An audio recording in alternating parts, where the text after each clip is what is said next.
Go ahead, Doug. Okay, and sorry about that earlier. So you heard most of it. I'll just kind of tie in the last pieces. One of the things that I think that we don't touch upon and society doesn't really connect the dots on when it comes to climate change is public health. We talk about the environment, we talk about pollution, we talk about stormwater management, storms. We talk about all of these things, but one of the things we don't talk about is health. So I've talked about the other pieces with the storms. So now just to kind of circle back a little bit, when we have kids that are going to the emergency room with asthma type related issues, I mean, this is all pollution. So when you take into consideration the burning of fossil fuels in its totality from the beginning to the end, and that's another thing I don't know that we really take into consideration from the time we experiment to the time that we drill to the time that we move to the time that we refine to the time that we move again to the time that we burn.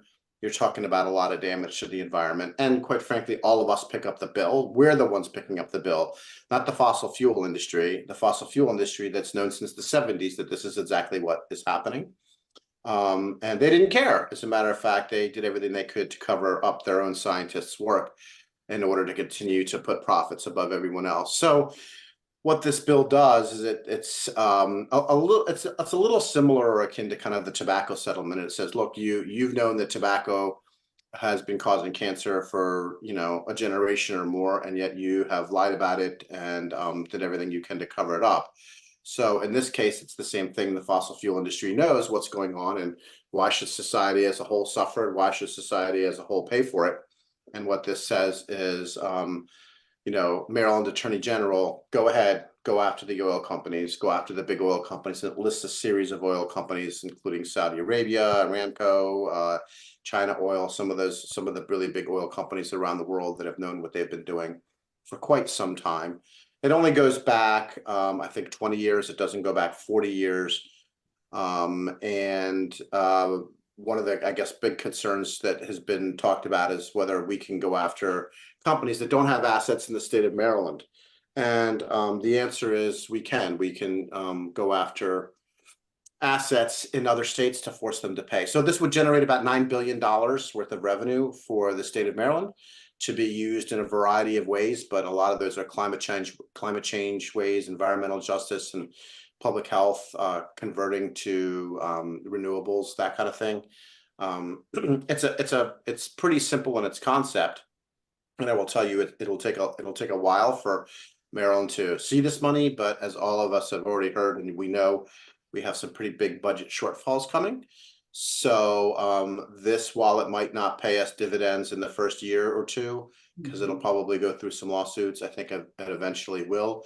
And Jamie knows and can probably tell you there's already a couple of jurisdictions that are already doing this in Maryland, and a couple around the country that are already doing this. So why we wouldn't get in line, and the sooner we get in the line, the better it's going to be for Maryland to have them pay for the damage they've done. I think it's a good start anyway. It's a lot. It should be a lot more than $9 billion, but hey, $9 billion is nothing to sneeze at. So, Jamie, I don't know if I missed any big pieces or any big, that was just kind of the big macro overview of it. And I'm happy to, Jamie, if you want to fill in or take questions, and I know that Senator Freihester is our cross file in the Senate. Thanks very much for that overview. I think you covered it all. Just to briefly fill in, the funding is gonna go to a lot of really good things, including flooding management, closing health disparities, racial health disparities in Maryland, equity issues. And the bill has a Justice 40 provision requiring 40% of the funding to go to underserved communities, and is absolutely essential to both solving climate change and surviving climate change in Maryland. And with that, I think we'll open it up to questions. I think folks can just go ahead and unmute and ask your question. And if that gets chaotic, we'll go to hand raising.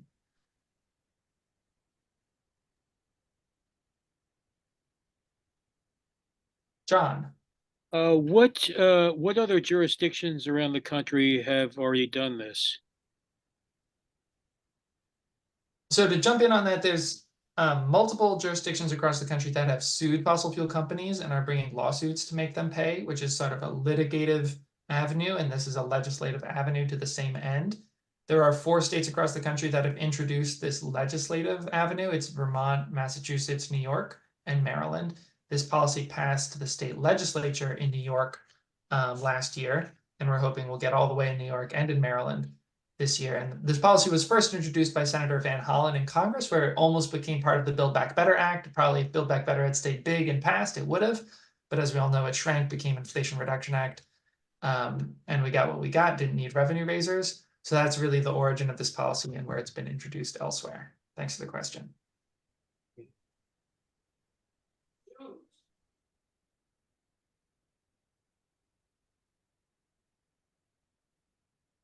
John. Jamie, could the panelists please speak a little bit about the impact of the budget cuts that are coming up in the next few years in terms of meeting the ambitious goals of the legislation?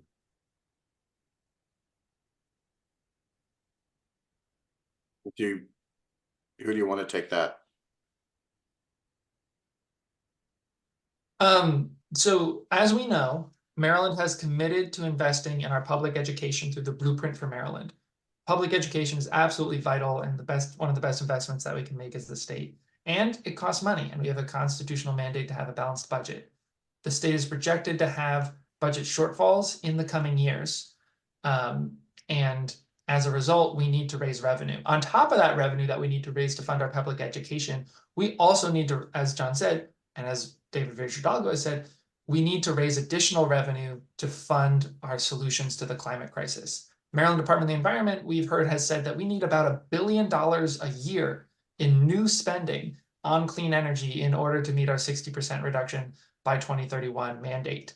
And that's a big dollar amount. What's great about the Renew Act is it actually brings in new revenues. A lot of the legislation we talk about come with costs associated with them or price tags, but this legislation is actually revenue raising, which is one of the reasons we think it has a stronger chance of passing in this environment. And I think none of the legislation that we're going to hear about tonight actually spends new revenue. It's just standards and revenue raising, which is another strength of our legislative agenda this year. Jamie, I don't know how to raise my hand, but could I ask a question? Go ahead. This is Cheryl. Delegate Fraser Hidalgo said this is an iteration of a previous bill. Sorry, I don't know, but what was the previous bill it's an iteration of? This bill was introduced last legislative session. It was called the Climate Superfund Bill. And this year it's being called the Responding to Emergency Needs from Extreme Weather Act, the Renew Act, which I think is a jazzier title. And is also, it's the sort of heritage of this bill is also in carbon pricing legislation that Delegate David Hidalgo and Senator Kramer introduced for many years. That has since moved on to other sponsors. Yeah, and I would say on the carbon pricing, that's a bill that we worked on for several years and just couldn't really seem to get the traction for it. And then this one seemed to have a much cleaner formula and a much higher probability of passage. In other words, it upset less people that make the decisions about it, and it generated more revenue. So, well, I see Joseph and then Aaron, and then we're going to move on to Senator Brooks. Hi, Joe Jankowski. I'm just outside of Ocean City. We have been lobbying delegates Otto, Anderson, and Hartman on numerous environmental issues. Do you see any chance of our lobbying efforts having any success on this particular bill? with those particular delegates, Yes. I don't know. I mean, I think only fools are positive. I don't know, but I will tell you, traditionally speaking, the delegates that you mentioned aren't the, kind of climate change, environmental embracers, science embracers, the part of, their party just generally, again, to be careful, generally aren't. And they traditionally have not been, but that doesn't mean they can't be. And it doesn't mean you shouldn't. If they're your delegates, you should keep talking to them. You never know. In this particular case, if you think about it objectively and logically, there's no reason not to. Like, why wouldn't they be on board with it? Doesn't hurt Maryland. Doesn't hurt anybody. All it does is bring back money for Maryland to be spent in our own districts, in our own state to help. So I don't know why they wouldn't be, but I don't know. But yeah, just keep hammering them. And it looks like Aaron put his hand down. So thanks very much for all those questions. Thank you so much, Delegate David Fraser Hidalgo. I get butterflies when I think about the Renew Act. I'm just so excited for it and its future this year, and looking forward to working with you. Feel free to stay on or hop off. And next we'll turn to Senator Brooks to talk about our all-electric new buildings legislation for this year.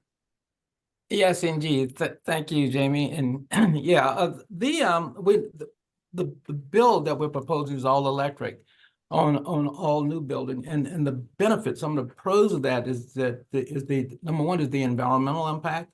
All electric building reduces our reliance on fossil fuels, it lowers carbon emissions, and it promotes cleaner air. The renewable energy integration would be Maryland's efforts to increase the renewable energy source can be better leveraged but with all the electric buildings aligning with our sustainability goals. Energy efficiency, electric appliances and systems, when designed to be used efficiently, and it can contribute to lowering energy consumption and also that operating cost.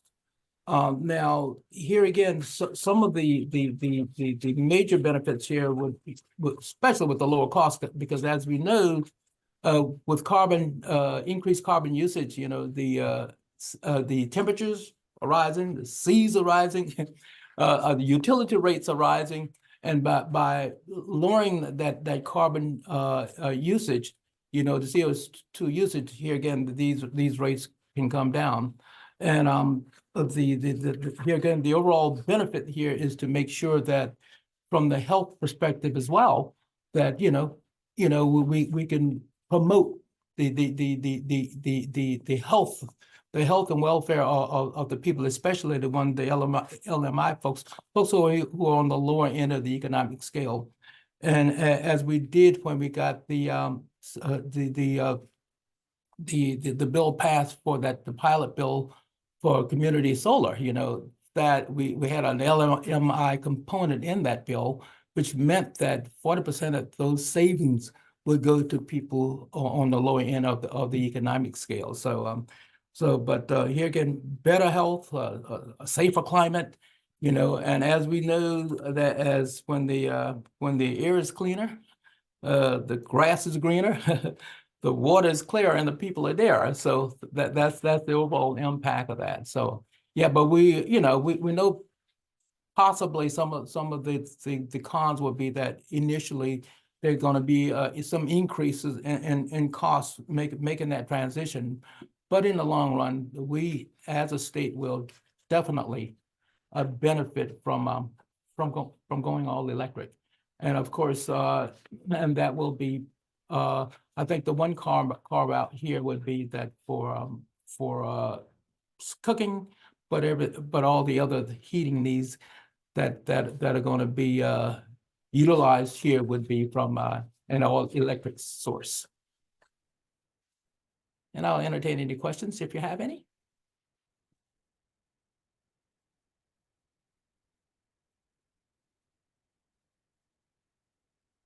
Thank you, Senator Brooks. I think I'm really glad you made the health argument. I think we don't often think about health impacts when we talk about gas furnaces.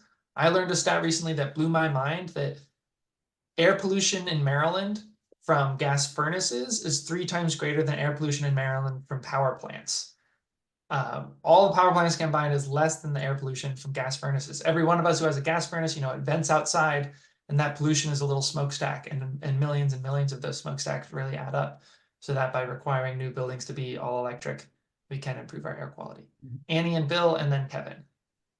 Hi, if this is off track, you can just tell me, but I'm very excited about going all electric, but concerned about the sources of the electric generation, given that New Jersey has I think they've stopped their offshore project, and it's with the same Dutch company, Are you able to speak to the status of, I forget what they call the Maryland offshore project?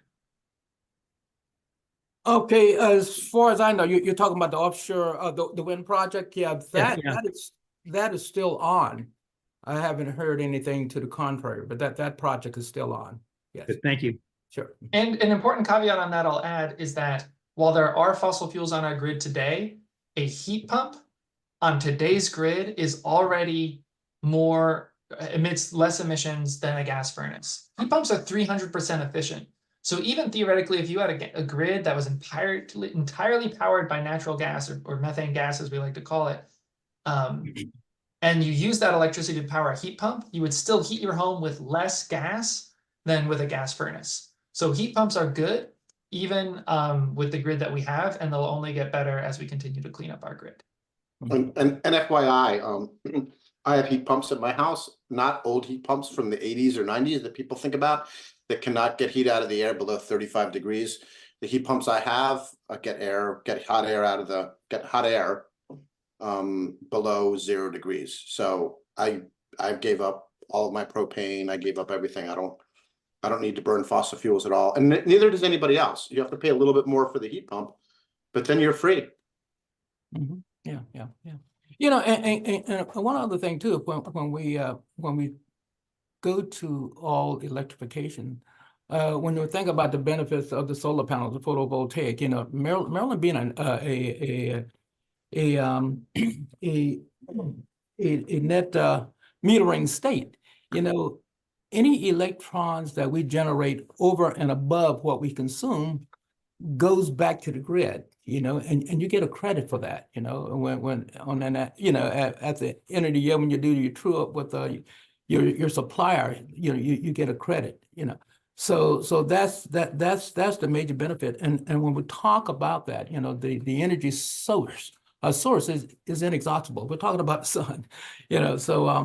So yeah, there are many reasons why we should do that. And of course, we know right now, you know, that it's not base load, but as we work toward that eventuality, you know, then you know we can here again protect our health, you know, protect our environment, you know, and then protect our wallets. So the more we transition on over to this, and then of course as we all know, coal is the dirtiest fuel that you can use, and we're definitely trying to transition from that. Yeah, so. I see Kevin, then Cheryl, then Joseph. Thank you, Jamie. Senator, I just was wondering, could you talk about the particulars of your bill? Would it be like all new electric buildings have to be all electric by X date, or is there a phase-in, or how does that work? Okay, yeah, we're still working on the particulars of that, but there will on all. It had to be with a square footage. I think it's what's it? I got to look back at it. Jamie, maybe you can speak to that a little. Yeah, it will apply to all buildings, commercial and residential, and will take effect as the bill currently drafted. Yeah, starting in 2026, all new buildings will have to be all electric. There won't be like a phase-in period where a percentage of buildings have to be in. The bill also includes some energy use intensity standards, so not only to require that they're all electric, but that there's certain energy efficiency standards we meet, in part to make sure that we're not installing resistance heat, but we're installing heat pumps to heat our homes. Happy to share bill text with you to share more details as well. Cheryl? Hi, so I live in Howard County, and we have an effort at the county council level to change our building codes to require new buildings and major modifications to go all electric. And it remains to be seen what's going to happen in the current session of the 2024 session of the county council when we get recommendations about changes in the building code. So Montgomery County, I know, has done something similar. We're sort of following their lead, and I think I hear Baltimore County is thinking about doing this at the county level as well. So how will that fit if we get these all electric new if the building code changes and we start to require all new buildings to be all electric at the county level, how will that mesh with what we might get passed at the state level? I feel as though we will be partners. You know, we're going to work in tandem to make sure that that we are at least accomplishing or achieving those particular goals that we've set. You know, and to be able to attain and those goals. But in some arenas, folks might say they are lofty, you know, but I think with being a little bit more aggressive about it, I think with all of us working in tandem, we can make this happen. So. And the bill that Senator Brooks has filed explicitly gives local jurisdictions the authority to set those regulations, and said that if there's a state regulation and a local regulation, companies must abide by the stricter of the two. Joseph, and then I think we're ready to go to Delegate Von Stewart. Yeah, last year when we started talking about to these same three delegates about energy efficiency, one of the comments they made was that the grid can't handle all these heat pumps and induction ranges and all these other things that are being done. Have you done any calculations of how many buildings are being constructed in Maryland every year that would therefore be adding to the level that's required on the grid, so that you might be able to allay some of the fears about whether our grid can handle this or not? I'll jump in on that one too, Senator, if that's all right. Sure. The good news is that this policy, all electric new buildings, was originally included in the Climate Solutions Now Act of 2022. That policy was pulled out, and in its place, there was a study. The legislature commissioned a study about the grid's readiness for electrification. We now have the results of that study, which are at least preliminary, but I think the final ones are not going to change. But the short answer is the grid can handle electrification. This study looked not just at electrification of new buildings, but electrification of existing buildings, and not just at buildings, but electrification of transportation. So high electrification economy-wide between now and 2031. And the study, commissioned by the state of Maryland and executed by the Brattle Group, a respected modeling firm, found that we absolutely have the capacity for that electrification, and that if we do it smart, the compound annual growth rate of peaks in our grid would be less than 1%. For context, between 1990 and 2000, the United States saw compound annual growth rate of 3.2% in our grid. So this is much smaller than the rate at which we've grown. We will have to grow the grid and have more electricity, but it is well within precedented rates of deployment. Is this study available, or will it be made available to delegates? Yeah, the preliminary report is available that I can share in the chat in a moment. Yeah, because either we're going to be presenting it to our delegates to try and convince them that yes, the grid can handle it, or the study is going to be made available to the delegates so they can read it from some reputable source from the state of Maryland, and therefore not have to believe us, but believe all the people who work in Maryland. Exactly. Thank you so much, Senator, for introducing this all-electric new buildings bill. I think this is really, really great policy at the point of new buildings. Electrification just makes sense. And Okay, good enough. feel free to stay on or hop off if you Okay, thank you. celebrate Christmas. Yeah, Next, likewise. next we are going to hear from the incredible Delegate Von Stewart, who is a champion of climate issues in Maryland.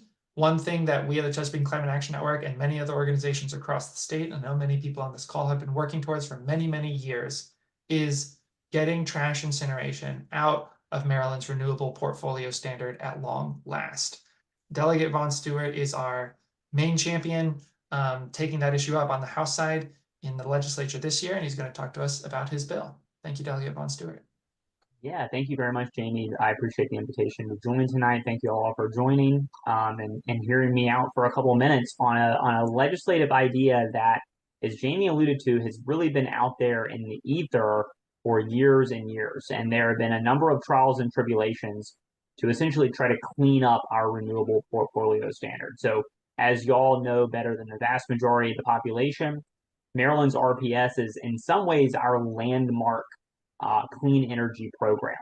But we lag behind other states because the energy mix of the RPS, in other words, what we deem clean or renewable, is dirtier than most, if not all, other states. And the biggest culprit is trash incineration, or what corporate entities have tried to dub or rebrand as waste to energy. There was a deal worked out in the General Assembly about 20 years ago now to add trash incineration to tier 1 of the renewable portfolio standard, which means that in our utility bills through the RPS, we subsidize the burning of trash. And in Maryland, that counts as clean and renewable. So for now, I believe the 3rd year in a row, we're attempting to remove trash incineration once and for all from the RPS entirely.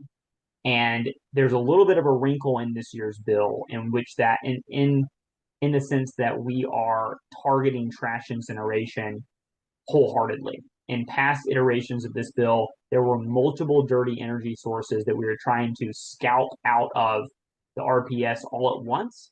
And after a lot of conversations with various advocacy groups and various legislators, we've decided this session to pivot to just focus on trash incineration, because it seems like the dirty energy source in the RPS that is most achievable to remove, and the one where there seems to be the most widespread agreement on it being nonsensical to include, both from a environmental standpoint, but also an economic one. So I probably don't need to tell you guys why trash incineration is bad from an environmental standpoint. It reduces fine particulate, it emits all sorts of fine particulate matter, it emits mercury, per unit of energy, it actually emits more carbon than coal. So it's a disaster from an environmental standpoint all around. It's also a disaster from a human health standpoint. One of our 2 trash incineration facilities in Maryland is in Baltimore City, where it spews all sorts of harmful emissions into the mouths and into the respiratory system of children, which contributes to asthma rates. And the high particulate matter is bad on all sorts of different ailments. And this issue really hits home for me because, as some of you might know, my background, I am a 2-time cancer survivor. And while I can't prove a causal link, my hometown in Alabama was devastated by Monsanto. They dumped PCBs into the air and into the water throughout most of the 20th century without telling anyone. And it's now a Superfund site. There was a huge lawsuit, and my hometown, it's called Anniston, Alabama, has been dubbed by Newsweek and others as Toxic Town USA, as one of the most polluted places in the country. So I can't prove that I had cancer twice before the age of 30 thanks to Monsanto, but it definitely seems a little suspicious. And so especially when we talk about emitting this bad stuff out of these trash incineration facilities, it hits home for me because I think about all of the school children who are breathing that in day after day. But even if you take the human health element out, and even if you take the environmental aspect out, this program, the idea of people, regular folks paying more on their utility bill for trash incineration, and trash incineration being treated the same as wind and solar, just makes no fiscal sense. We shouldn't be paying more for worse outcomes. And then to make matters even worse, a huge chunk of our subsidies for trash incineration actually go out of state. So about a third goes to a facility in Northern Virginia. So some of the money is not even supporting Maryland jobs. And then I'll say the one kind of big counter argument that we've heard in Annapolis for years is, well, what are we going to do with all the trash? If you shut down the trash incinerator in Montgomery County, which is in Dickerson, in the northern part of Montgomery County, and if you shut down the one in Baltimore City, what's the game plan? And what we've tried to, push, what we've tried to express to our colleagues in the General Assembly is not only that, yes, this is not the future of waste management, right? We want to look towards more sustainable solutions like composting. But even more than that, it's a false argument because these companies are extremely profitable. So our view and sort of our message around this bill is that if Montgomery County and Baltimore City want to close the plants down, I would happily co-sign that and support it. But this bill does not close the plants down. And so anyone that tries to argue that this bill would have some dramatic, disastrous, dystopian effect on our waste management is solely mistaken, because the 2 corporations, the 2 corporate conglomerates that own these 2 facilities are doing extremely well. I don't have the profitability numbers in front of me, but they're grossing obscene amounts of revenue every year, and the amount that they get from ratepayers is less than a drop in the bucket for their overall fiscal profile. So they're not going anywhere unless we shut them down. This bill would not shut them down. It would just simply say that if we're going to spend money in our utility bills for clean energy, let's make it actually clean, and let's create real good paying Maryland jobs that are going to promote a healthier future for everyone. So that's what we're trying to do. I'm optimistic with this iteration of the bill that we're going to finally move forward. We have a great Senate sponsor in Senator Karen Lewis Young from Frederick County, and we could really use your help. Your help. I know from Jamie that CCAM is going to be fully on board and behind this session, as they have been in the past, and I've been called a starry-eyed optimist before, so I have to say sometimes I wear my rose-colored glasses in Annapolis a little bit too much, but I am legitimately optimistic and enthusiastic that this could finally be the year that we could clean up the RPS.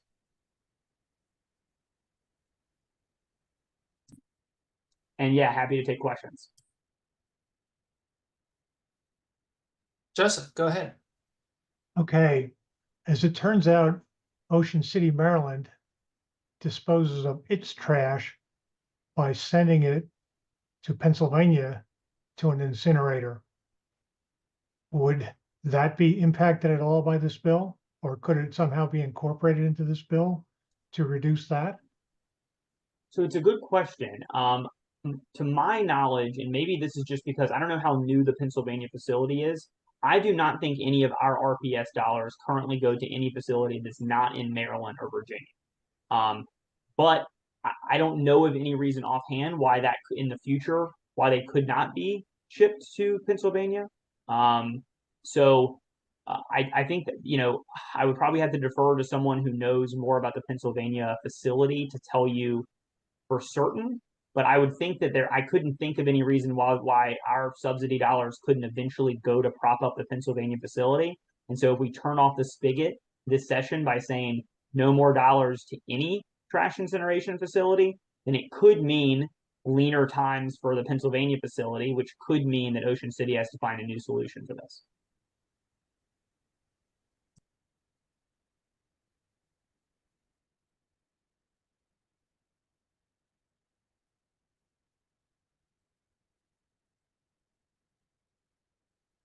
Are there any other questions for Delegate Von Stewart?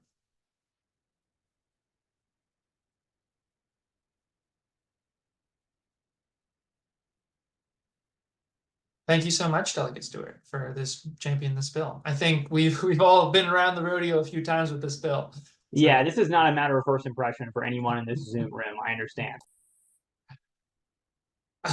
Well, thank you so much. Yeah, really appreciate y'all taking the time and for inviting me, and fingers crossed. Thank y'all. And feel free to stay on or jump off if you got other things to do. The next bill and the last bill in the four that CCAN is really prioritizing this year is one that I'm going to describe briefly because our legislative sponsors were not able to join, but it is dealing with solar siting. As folks may know, Maryland has a really ambitious in-state solar carve-out, requiring us to get 14.5% of our electricity from in-state solar generation by 2030. And we are not on track to meet that right now. We just got the report numbers for 2022, and in 2022, we only hit our renewable in-state solar generation goals by 55%. So we missed 45% of the goal. We do have about 3% of our electricity in Maryland coming from solar panels in Maryland today, which would not have happened without the legislation that we've all passed together, and it's a huge victory and continues to grow every year. We just need it to continue to grow faster. And right now, there are multiple counties in Maryland that have enacted sort of de facto solar bans on ground-mounted solar. And we know that we need to find the right balance of land use between meeting our climate goals and building more solar, and also making sure that we're meeting our other land use goals of agriculture preservation, wetlands preservation, forest preservation. There's only so much land, and so we need to make the right choices about what goes where. And really what this bill is saying is that the counties that have enacted essentially bans on ground-mounted solar are not doing that ratio correctly, because some amount of solar is going to have to go on the ground. And when certain counties put, essentially put the brakes entirely on solar, that puts more of a burden to install solar panels on all the other counties. And we want to make sure is everyone is doing our part and finding this balance together, county by county. So what this bill would do, it'll be introduced by Senator Elfreth on the Senate side, and Chair Wilson, who is the chair of the House Economic Matters Committee, on the House side co-sponsored or co-led by Delegate Ziegler. And on the House side and on the Senate side, the bill will be the same, and it will,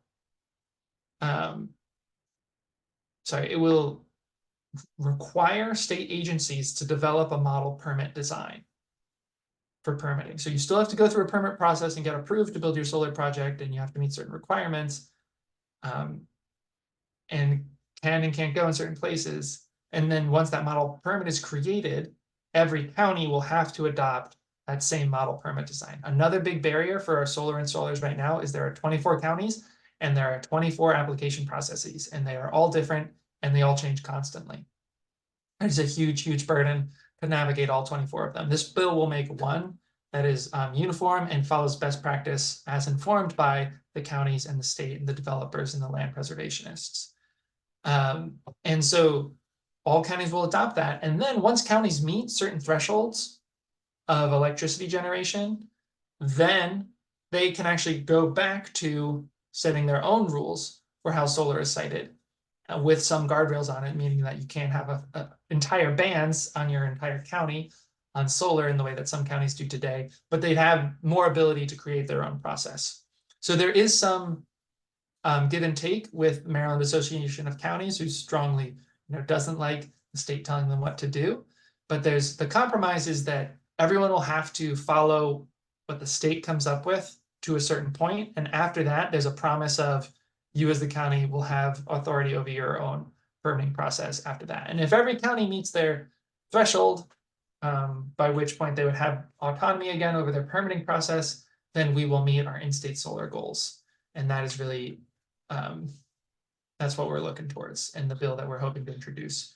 It's not as sexy as some other bills necessarily, but I really think that this bill is the bill that is going to allow the most clean energy to be built of any bill that we're going to see in Maryland this year. Solar is the cheapest form of electricity conceivable right now. There's no, in the history of humanity, there's never been a form of electricity that can generate bulk electricity more affordably than solar ground mounted can today. And the biggest thing holding it back is not cost, because it's the cheapest option, but it is just finding the location to put it. And there are willing farmers, willing landowners who want to put it on their land, but are being blocked by other various hurdles. And we understand that there needs to be some give and take, and we think that this bill finds that middle ground. It is being supported, and the campaign to pass it is being led by the League of Conservation Voters and by what is it called? Forever Maryland. And Forever Maryland is a group that is primarily concerned with preserving agricultural land. So we think this is a win-win for both Marylanders who want to make sure we preserve our agricultural land, and Marylanders who want to make sure that we are meeting our climate and clean energy goals and believe that we can do both. The last thing I'll say on this is that we do want to make sure that there's as much solar as possible everywhere that isn't land, on every car parking lot, on every rooftop, on every commercial building. We want to make sure solar is there. The trouble is that building on top of things is more expensive than building on the ground. And so what we need to do at the same time, because we need both and, we need to be pursuing building solar on impervious surfaces at the same time we're building it on the ground. There is a separate bill being moved forward by Senator Elfreth, and that bill is looking at incentives to build more solar on rooftop and impervious surfaces, because what those projects need is not solar siting reform, but just additional subsidy because they're more expensive. So we got to make sure we find the right balance for putting more solar on the ground, and we put additional subsidies to make more of it not come on the ground. And that is the dual track approach that the Maryland Legislative Assembly, General Assembly, is taking this year. Are there questions?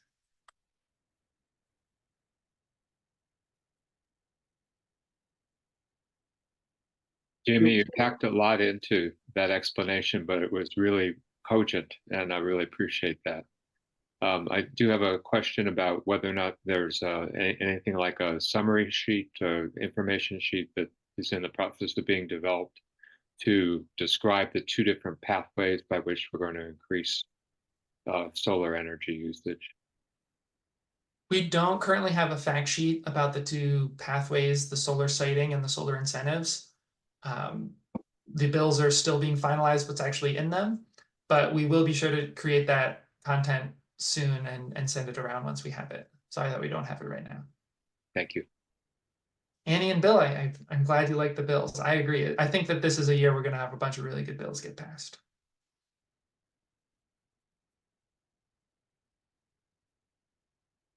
What jurisdictions are banning it? Let me see if I can pull up my favorite little graph here in a minute.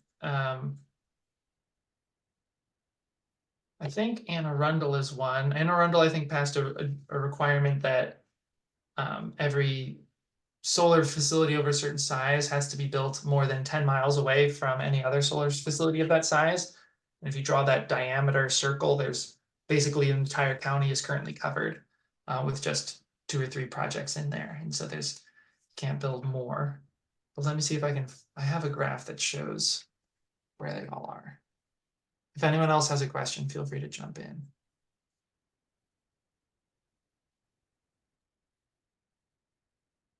Jamie, it's Kevin Porter. I did want to ask, there was a bill passed last year that I think it was introduced by the Public Service Commission that would require counties to act on solar permitting applications within a reasonable period of time. And, you know, I've never heard what is going on with that. I'm just wondering if you've heard anything about it, or if the Public Service Commission has taken any action on it, or what. And that I forget if that bill passed last year. Do you remember if It did? Yeah, it did. did pass. And I'm glad it did. I think that is important. Obviously, reasonable is like a word that is up for courts to determine what exactly it means. But that there's a big way that counties kill projects is just taking a long time. Like every step in the process, they drag it out. There are like staff in red counties who just, are fighting a culture war against solar panels. And so they are gonna do everything they can to drag it out. The longer it waits, the longer it's harder to be built, the more likely it is to fall through, the less likely someone is to propose a new project. And so I think that was a necessary step that the legislature took last year to prevent counties from having that particular form of obstruction.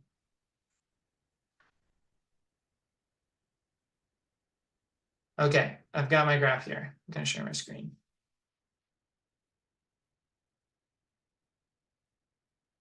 So first of all, let's look at this first graph, which just shows that this is solar built in Maryland between 2019 and 2022. On the left, you have the 12 counties who have built the least solar in that time period. And on the right, you have the 12 counties who have built the most solar in that time period. And as you can see, there's a huge divide. 88% of all the electricity, all the solar energy built in Maryland has come in just half the counties. And if we're going to meet our goals, we all need to be doing some solar. We can't just have half the counties carrying all the weight for the whole state, because that doesn't put a fair share of the burden of the land use planning across everybody. We want to make sure every county is doing some land use planning and some siting of solar projects. If we scroll down, it's actually broken out by county. You can see down here that at the left, there's Talbot County, Allegheny County, Calvert, Caroline, St. Mary's, Dorchester, Charles, Cecil, and then it starts getting up. So every county has some. This does include rooftop, not just ground mounted. But those counties on the left are where it is most difficult to build large scale solar today.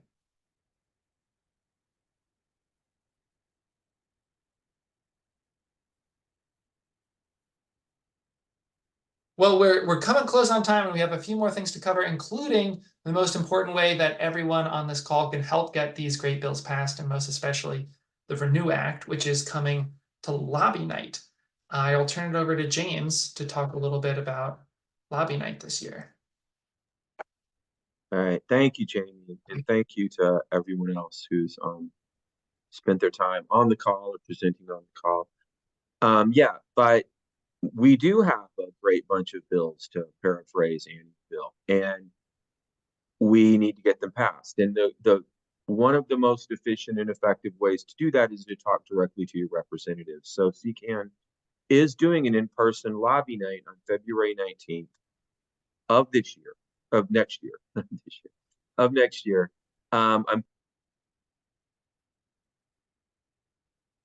You muted yourself, James. I muted myself. And I'm putting a link into the chat for where you can register RSVP to attend lobby night. And we're trying to get people from as many districts as possible, especially people in districts where their legislators are on some of the specific committees that we need, to sign on. So what we're asking people to do is just RSVP to lobby night, and we will follow up with you. This is a very supportive environment.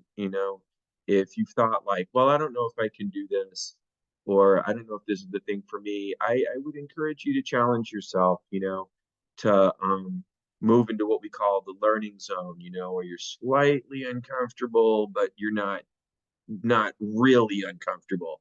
It's just something like the learning edge where you're kind of challenging yourself a little bit, but then you go home and you feel great about what you did. And so I'm encouraging people, please RSVP to lobby night. I will follow up with you about, what, like, we're especially looking for lobby captains, which are people essentially who just guide the group on the day of, like to the different meetings that your group might have. Usually most groups have one, but you might have more than one depending on your district. And just kind of as a guide. We supply the maps. We're doing a lobby training in the third week of January for all interested parties, and we'll go through the ins and outs of lobbying, successful and effective lobbying. And we really hope you all will take part in this, because we do have ambitious bills and we need to get them passed. And you are the key component in making that happen. So we really need your support on this. And again, the link is in the chat. So please, go and sign up, and I will follow up with you. So does anybody have any questions about that? About lobby night or logistics or anything about it? I do. I'm just wondering, I'm going to be in Europe during when I think you're going to be having your lobby training, and I'm wondering if you're going to have more than one lobby training. I think we are going to have one large one in January, but I am happy to meet with you anytime and do lobby training with you one-on-one. We can talk through it, or someone else on the team. And so any kind of assistance you need to feel that you're as prepared as you want to be for this, we will make happen. It's also not required to do the lobby training to come to lobby night. It's recommended. You'll be the most prepared, but we will do a crash course on lobbying on the lobby night itself in Annapolis. Right. I've gone to lots of lobby nights, so I feel pretty prepared. I'm just wondering, can I skip doing that? Yes. Can I skip having a training? Yes.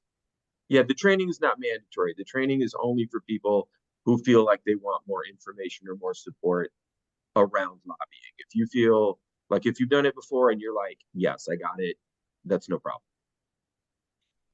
When James, will we get information about the bills, kind of the printout that you'll hopefully send us? For the Renew Act, I can send, actually, you might already have it, Joanna, because I think I sent you an email earlier, but we will be sending out the bill information. We're also going to kind of set up a website That's kind of a one-stop shop for lobby night questions, and we'll have all the bills on there that people can look at, and we'll have suggested talking points and things like that. But the best Okay. way to make sure you get all the information about the bills is to sign up for the lobby night, and we'll know you're the person, one of the people we need to send it to. Okay. And Yeah. James, the question in the chat about carpooling. Yeah, so I did see that. And we are looking at different carpool options. And I think there's a variety of options on the horizon right now. I think we're going to look for different carpool apps so people can plug in their info and find out who around them is going to lobby night, and that way people can network. If that doesn't work, then I'm going to put a map together and I'm going to tell everyone individually who the closest person to them is and how they can work out carpools, because obviously we want to support that. We want as many people to get there as possible, but we also don't want everyone driving one person in one car to get to Annapolis to talk about the climate. So we're going to try to make it as easy and frictionless as possible for you all to attend lobby night.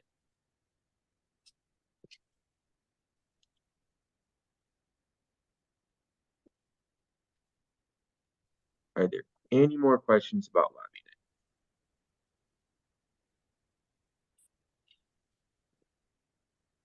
night? All right. And Okay. she was having some technical difficulties when we were doing introductions. Maybe we can close by just passing to Zippy to introduce herself. Oh, sure.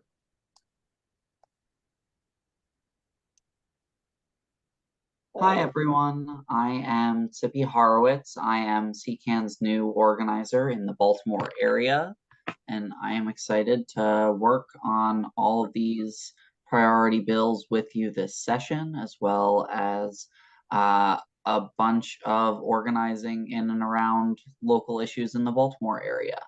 So we had our first Baltimore team meeting on Monday. We had 5 people show up in person and 1 online. Our next one is January 24th at 7 p.m. So if anyone here is from the Baltimore area and involved with CCAN and looking to get plugged in locally, that's where you come. You can reach out to me. I'll throw my email in the chat just so that if anyone wants to reach out and schedule a one-on-one, let's get coffee. Let's talk about climate action here in Baltimore.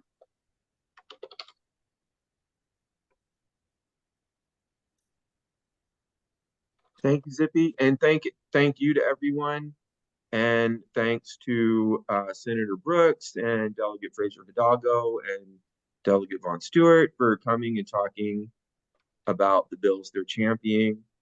And we really appreciate your time. Feel free to reach out to any of us at any time with any other questions.